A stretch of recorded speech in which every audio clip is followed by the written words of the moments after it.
Got a pair of eye pro. It's kind of important. You don't want to get your eyes shot out. There we go. Put this on.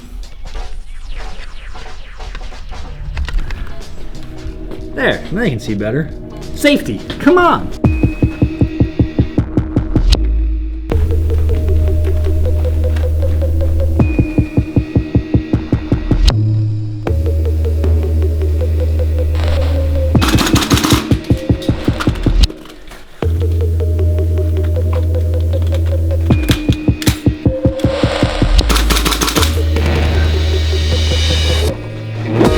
Gentlemen, welcome back to the channel. I'm your host, the Talking Plate Carrier. Today we're going over a topic of airsoft, and most importantly, why I fight the airsoft battle, mainly to protect my virginity. Now, one reason I want to talk about airsoft is I think that it is very slept on within the firearms community, and I think it is a great training tool, and it's a lot of fun, and you give you a good workout. So today I'm going to talk about how gun guys can get into airsoft, as well as what are the pros and the perks and the benefits of doing such. So let's do it. Let's dive into it. Now, gentlemen, I know you're watching this from the toilet. I know you're drinking your coffee, eating your beer.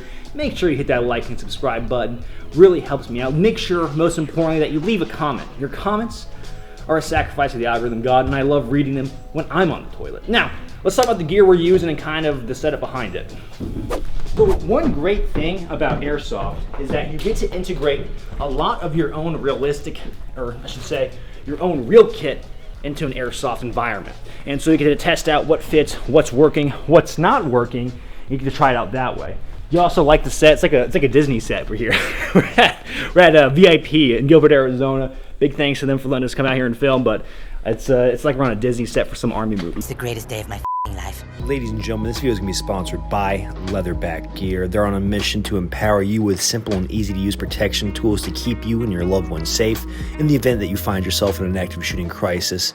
At Leatherback Gear, they believe that you are equipped with the proper tools and education and become your first and best line of defense in any situation. So go ahead and check them out. There's going to be a link in the description down below. We'll break it down. So this is a KWA LM4 gas blowback rifle. Watch this. So, right, you watch the bullet reciprocate. So it functions like a real firearm, as well as this Glock 17. Pretty cool. Now, why is this important? Well, it's a good training tool, so you can get realistic type reps with a toy firearm, right? So I'm rocking the HSP Thorax. Now this is my go-to plate carrier for most of my situations that I'd find myself in harm's way. So why not train in the kit that I want to fight in? I'm even rocking my actual plates in here. So to give me even more feedback, more data points if I'm out here doing force on force with other people. So I got these 4 gas mags. Now these gas mags, downside about gas mags is that they are expensive, okay? And they are finicky. So me using this plate carrier, saying going to the flat range, getting training in up there in the desert of Arizona where it's really dusty, a lot of that residual dust can build up in these mag caddies and it can affect how your airsoft gun can perform, right? I love the idea of Orion Concept seeing this and watching my CQ beam just like dying on the inside. I'm not a heavy duty airsofter to that capacity where I really care that much. This is more so for training reps. So if the gun does get dirty or it breaks, hey cool, we'll clean it up, we'll buy new parts, whatever we need to get it back to doing what it needs to do. I'm a grown man, so if something breaks, it's not that big of a deal to me. So I can just replace it. It's not a life or death tool. So, I'm fogging up. Getting into airsoft as a gun guy, what are things you should consider? Well, I think where airsoft truly shines is in a CQB environment. Now, the problem is that it's not necessarily a realistic training environment, but the things that you can take away are pretty valuable. You can also game it to where you can run scenarios with your friends. You can also game it to have force-on-force situations with your friends. Maybe you run a home invader drill with your buddies and say, okay, try and break into my house and then I kill you, right? So you can run drills like that. It doesn't necessarily have to be in an arena type setting. This is just like, I would consider this like a workout with your kit on. Like, it's not necessarily good training because you're coming in here, you have all these variables, it's evenly balanced, you know. I mean, in real life, I don't want to have a evenly balanced gunfight. I'm gonna roll up with my buddies and take out the bad guys, and they never had a chance, right? That's how real life works. Real life isn't an airsoft field. That's something you can kind of take away. Now, for my gun guys, one thing I think, of course, is the best tool is gonna be the gas blowback rifle. Now, the problem is that if you're just looking to go do some casual, gameplay, get a good workout in all your kit, you may get outgunned in certain settings. I've tried this at an outdoor field, and kids are running full auto, and I just get smoked, you know, because airsoft BBs aren't reliable. Like, they're not perfectly awesome. Go figure, right? They're a little round ball projectile, and the science behind that isn't great. So out to range, it's not going to be stellar. So this is where the CQB environment comes into play, where you can really practice close force on force. And it's going to be a really tight setting. This does really good without external variables pushing it off, we'll say wind, kicking it up, right? Now, typically how I set up my rifle is I want it to be as realistic to a real rifle I'd be running in this setting. I'm not going to be choosing in the perfect world, I'm not going to be choosing a 16-inch rifle to run inside these tight quarters. And even realistically, too, sometimes I'll even ditch the can if I'm feeling extra gamey. You know what I mean? If I want to play the game and hug corners tighter. So you got a knockoff Surefire can. You got the 4-prong flash hider up here. So, and then I threw on my real Modlite PLHV2 ahead, and some knockoff PEC, some knockoff Red Dot. These are just placeholders for when you want to train with the real thing. And they're cheap, and they look cool. It's because you're a grown man and you want to go play airsoft. Doesn't mean you can't look cool. I mean, it's mostly why I guess people do it. But if I'm trying to hug corners tighter, you can take off that suppressor and hug them a little bit closer. It's just the nature of the beast. But of course, an airsoft doesn't really do anything for you. It's just a training tool. One thing I really like to do, and we'll show you, we'll kill the lights here in a second, but I like using real weapon lights in airsoft setting. Yes, is there a risk of them getting shot out? Yes. I'll just send them back with their warranty, or I'll buy a new one. To me, it's worth it because you really get to see how the light performs, and it's also really funny because say you go to a casual arena like this and you have these guys that are running these Chinese knockoff flashlights. You just overpower them with lumens. They can't do anything. They truly can't. I think I was playing a game and I was just holding down a corner and I was just suppressing them with my white light. They would try and peek around the corner, but they couldn't. They couldn't see what they were shooting at. So it's just really fun to see that. It essentially, like, it's a very good behavioral deterrent. Even in this setting, you can kind of see how it works, like a good white light. And then if I'm getting really froggy, I also have the OKW head on me. I can practice with that, some offhand stuff. The cool thing is yes, I'm wearing all this kit, and I got my plate carrier, my battle belt. Truly, I could ditch this all and just run a rifle and a handgun. Maybe you can do whatever you want, right? You can start the game and you can run a bag drill, or you pull your rifle out, get it all ready to go, and then you go play, right? You can get that rep. You can do whatever you want, truly. I mean, your team may not like it because they're trying to win the game of airsoft, but if you're getting your training reps in, that's pretty cool. So another thing you can have is an AEG rifle. AEGs are powered by a battery. Typically, you throw the battery somewhere in the handguard or the stock, and that's that. Then there's some other more advanced weapon systems, such as like a PTW, professional training weapon, that are electric, but they function like a real gun. They're a little bit higher end, but they offer you a good training tool. But they're running around the 1,000-something mark. This setup is going to be around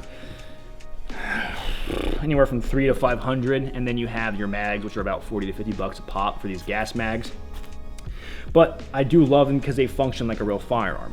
So here, check this out. And what's cool is there's no legality when it comes to an airsoft gun. You can have it in full auto.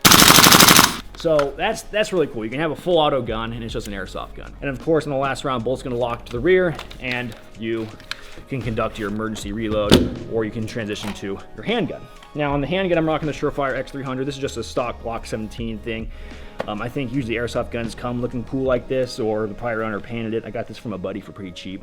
So, the gun, how the gun cycles, it cycles like that. All right, so then you had that, they're finicky, right? Some of these are old and very broken in, so I've kind of beat them to hell, doing dry fire at the house and then going to these airsoft arenas. Another really cool thing about airsoft is if you go to like a big event. So I went to Copperhead 5 or 6. It was with Travis Haley, Lucas T-Rex Arms, Mojo was there. One thing that was really cool is seeing all the pyro that goes into it. Like these frag grenades that are going nonstop at the game. And these things cost like $10. So dudes are putting money where their mouth is. And they're buying these awesome frag grenades. I think I fragged my own teammates, actually. That's the chaos and that's the fun. Really fun training tool, and it's also really fun. On here, I got my Surefire X300. Pretty quality weapon light. You can kind of see how well it does even in, when the lights are on here. There was times when I've been playing, was really cool for my gun guys, is that I'm shooting the rifle, shooting, gun locks to the rear, bolt hold open, I see it, I'm still like fighting somebody. And of course it's airsoft, but then I see it, and I'm still fighting someone, so you kind of step to the side, drop the rifle, bring your handgun out, and now you're still engaging them. You're still getting those reps in. And you just got an actual like bolt lock to the rear, gun goes dry rep for you, or you switch to your handgun. Now guess what you're doing? So engaging, breaks off, maybe you have some time. Okay, cool. You check your rifle, deck the handgun, put the new mag in, right? You're getting that busy hands drill. And you're back in, okay, you got some more time, top off the handgun, cycle the mags around. And you're doing all this, and you're keeping busy, and you're exercising too. You're in your kit, you're getting reps in your kit. I will say the airsoft guys, you know, the airsoft culture, there's a lot of cringe. But on the same token, in the firearms culture, there's a lot of cringe. So don't think you're so high and mighty. Now, with the airsoft guys, one thing they have going for them is they get so many reps in their kit. Now, think of all the time you could do if you're spending like 4 hours. Say you go on some weeknight to a local arena, you can knock out 4 hours in your kit. And that adds up, man. That adds up pretty drastically. And you're doing force on force. If you look around here, this isn't a static range, right? You really saw the murder hole thing I came through. I had to duck through. You can climb upstairs. I mean, it's not like a crazy urban environment, but you're still getting like micro reps of what it could be. Say you're climbing flights of stairs in a building. So there's really some cool things going on, and you're doing this all in your kit that you would be like, okay, life or death, this is what I'm gonna fight in. So in a non-stressful situation, you get to get that data feedback. That's what's really cool. And most importantly, this is pretty fun. Like, I'm not gonna lie, if you're someone who likes playing first-person shooters, if you're someone who likes going to the flat range and shooting guns, this is kind of an extension of what you would have fun doing, because you're handling realistic firearms replicas, you're engaging in a force-on-force situation, and you're using the actual kit that you would use in harm's way. If you're running gas like this, you're gonna need some BBs of some capacity, right? You're gonna need some gas, and that's essentially what you need. And of course, the big thing is having some good iPro. That's some basic kit you're gonna need. The very bare minimum, if you're a gun guy and you carry a gun every day, I always recommend to all my gun guys picking up an Airsoft Glock. At the very least, you're getting good reps in. You can train with the holster. This is my actual Safariland holster, right? I can get reps in with it. You can train, you can dry fire, you can move around the backyard, you can practice shooting and moving. Of course, you are missing the recoil impulse, right? There's no recoil impulse whatsoever, okay? Well, not whatsoever. There's a very light recoil impulse. I think this is an excellent training tool and is very slept on. And there was some big waves about it in the recent gun culture. I remember Lucas Botkin, he brought Liku Tactical from Japan. And watching that Japanese guy shoot, watching Liku burn it down, like, it was insane how fast he picked it up. And that's just because he was using, I think he was using gas guns too. So he had the reps of how the gun functions, how it works. He was practicing malfunction drills, all that stuff. And so when the AR say it didn't function right, oop, tap, rack, bang. He knew what to do. It was really cool to see, and I always recommend go watch the video. I'll link it here. I don't care. Go watch that. It's pretty sick. So that's something really cool. So if you're, a young guy, right? If you're, getting into airsoft because you got into video games and now you want to kind of take it to the next level, this will translate to real firearms. Of course, not everything is going to translate. You have to kind of compartmentalize. The bush you're using for cover at your airsoft field isn't going to stop a 5.56 round. It's not going to stop a 7.62 round. It's kind of obvious, but you want to have that disconnect. Certain things you would do in an airsoft game you can't do in real life. I can have fun at an arena, where we're playing with people, and I can just Leroy Jenkins it, and I don't have to worry about safety. I don't have to worry about proper CQB fundamentals. I can just walk in. Okay, I'm dead. Who cares? Okay, I go back. So you do have to kind of disconnect when you do want to actually get the training reps in. So that's something that I think is pretty cool and is very slept on. It's a very affordable system to get training in. Now, sims, of course, sims are the best. I've done sim training, and I think, of course, it's very painful. It hurts. It'll make you question your existence, but it's also a lot of fun. That's an actual, I'd say sims is the most realistic, of course, because you'll have malfunctions with sims. You'll have a pain response that can probably mimic a firearm as close as it could, because they are pretty painful, but it's also like people get stress inoculated to it. But it's the best, but it's expensive. A Sims Glock can run anywhere from 12 to 1700, I think, off the top of my head. Comment down below if I'm wrong. And then with a Sim Bolt for an AR-15, it's gonna run you about 300, and then all the ammo on top of that. And they may cause more damage to your environment. So if you're running sim rounds in the house, it could gouge out more. I mean, technically an airsoft gun will too, but you could do it in a way that there's a minimal amount of damage. But that's just my 2 cents. So this is all one balaclavas on the internet perspective. Take everything I say and do here with a grain of salt, right? It's always my disclaimer. I'm just one guy. Don't take everything you see on the internet as gospel. Do your own research. Have your own critical thinking skills. This is very important. Gentlemen, this has been a large word salad, a very yummy word salad, and I've gone on about airsoft and nerding out enough. Make sure you like and subscribe, leave a comment in the comment section down below. Your comments are a sacrifice to the LARPing God, a god of which who always calls us hits. If you want to support the channel in any way, shape, or form, I sell merchandise. Check out the web store. Patreon is an excellent way to support the channel. As always, gentlemen, stay easy, stay breezy. I will catch you all on the flip.